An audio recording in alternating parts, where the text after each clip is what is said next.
Good evening. 3 more people have tested positive in the UK for coronavirus, with Northern Ireland confirming its first case tonight. All of them were infected after travelling to Italy or Tenerife. They're now being treated at specialist NHS infection centres. To date, more than 7,500 people in the UK have been tested for the virus. 16 were positive. 8 of them have now been discharged from hospital. But with more cases expected to emerge, the government is set to launch a new public health campaign. Fears about the impact the virus could have on the global economy has caused markets to plunge today. More on that in a moment, but first here's our health editor, Hugh Pym. Another frustrating day for British tourists confined in quarantine at this Tenerife hotel. An Italian visitor tested positive for the coronavirus on Monday. There was confusion when the local health minister said 50 Britons who'd arrived since Monday were free to leave. They seem to have decided not to, as advice from their travel agent and the Foreign Office was to stay put. Meanwhile, a parent at this school in Derbyshire who'd returned from Tenerife tested positive. The school was closed for a deep clean. A local GP practice also asked patients to stay away because of the case, one of 2 diagnosed in England today. And tonight, confirmation by Northern Ireland health chiefs of the first case there. The patient had travelled from northern Italy.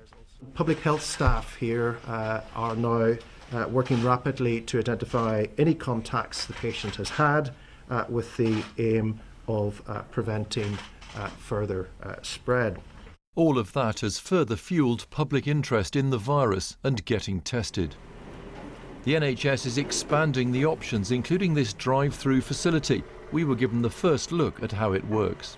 Laura here is a member of NHS staff. She's just going to demonstrate what actually happens. So she stays in the car, she winds down the window, and then 2 members of the nursing team will come out to meet her.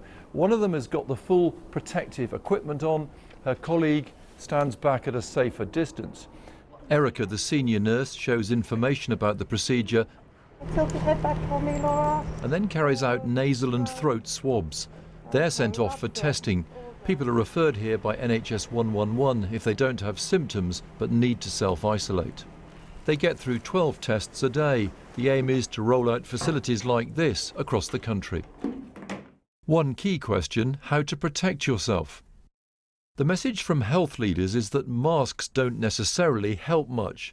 They say that careful hand hygiene is the best way to slow any spread of the virus. A new public information campaign like this is set to be launched soon. It is washing your hands with soap and hot water or using alcohol and sanitizer gels.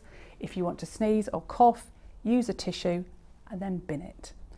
All of these things will keep you and your family safe. So how prepared is the NHS? Coronavirus pods have been created at leading hospitals to allow safe testing. The NHS 111 helpline will be expanded, and if there are a lot more cases, NHS leaders say hospitals will be able to cope. I know the NHS is busy and we're coming out of winter, but we are well prepared to manage this sort of circumstance. We do it every winter when we know we will see high rates of influenza, for instance, so we have a blueprint to work on. But health experts are concerned by the global spread of the virus. One said tonight it was an unprecedented challenge to health systems, economies and societies. Hugh Pym, BBC News. Well, stock markets around the world have plunged as investors get seriously worried about the coronavirus and the impact it could have on global economies. It's been the worst week on the markets since the financial crisis in 2008. Michelle Fleury is in New York for us now, and today has been particularly bad. Yeah, I mean, this was not a day for the faint-hearted, certainly if you ask any trader. From the City of London to Wall Street, we've seen yet again sharp drops in the prices of stocks. All of this being driven by investors who are basically pretty worried about what is happening with the coronavirus. Over £150 billion has been wiped off the value of the FTSE in the last 4 days. And here on Wall Street, you've seen the Dow Jones Industrial basically just suffer its biggest points loss in history. It also joins other markets slumping into a correction, which is a drop of more than 10% over a period of days, and the price of oil continues to fall sharply. What is happening is that investors are trying to do what everyone else is, and that is to predict what will happen next. How far and how fast will this virus spread? The impact on corporate profits could be severe if you start to see offices close, people stop travelling and people stop shopping. We've even had a warning from one of the big Wall Street banks, Goldman Sachs, saying it could tip the US into recession. Michelle in New York, thank you. Well, coronavirus has spread to 50 countries now and reached every continent except Antarctica. Worldwide, there have been more than 82,000 cases and 2,800 deaths, almost all of them in China. In Japan, where they're preparing for this summer's Olympics, all state schools are to close for a month in a bid to stop the further spread of the virus. The vast majority of the deaths in China have been in Hubei, the province where the outbreak began. Our China correspondent John Sudworth has been speaking to one doctor who is on the front line in Wuhan.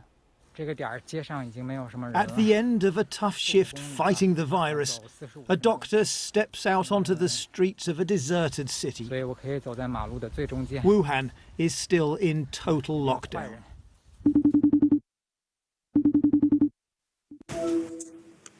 Hello, Dr. Xie.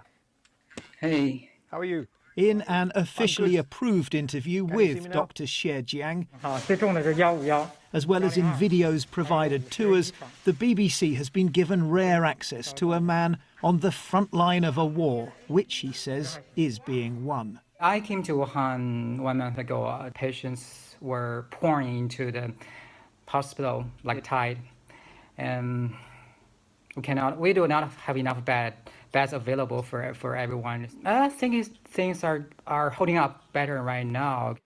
Wuhan shows what the virus can do to a health system.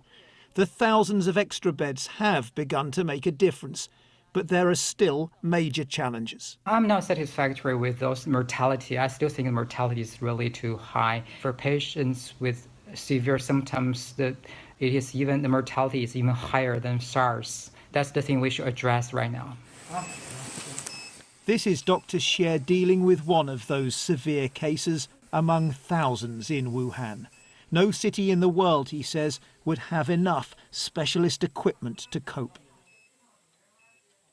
Even doctors have died, including Li Wenliang, one of the first to try to warn about the dangers of the virus, only to be silenced by the police. I was very sad when I heard this kind of news. It's really a big blow for us, for the whole medical stuff. Do you think China should learn lessons as a result of his death? Absolutely. Information disclosure is really important. I lost 5 patients in one night. Can you imagine that? In one night, I lost 5 lives. I should warn the rest of the world that you guys should take care. Don't neglect this disease. At the end of another night shift, this time Dr. Xie sings a patriotic song. He believes China will win this fight, but it's one the rest of the world may have only just begun. John Sudworth, BBC News, Beijing. And you can find out more about the symptoms and how to guard against coronavirus on the BBC News app and on our website.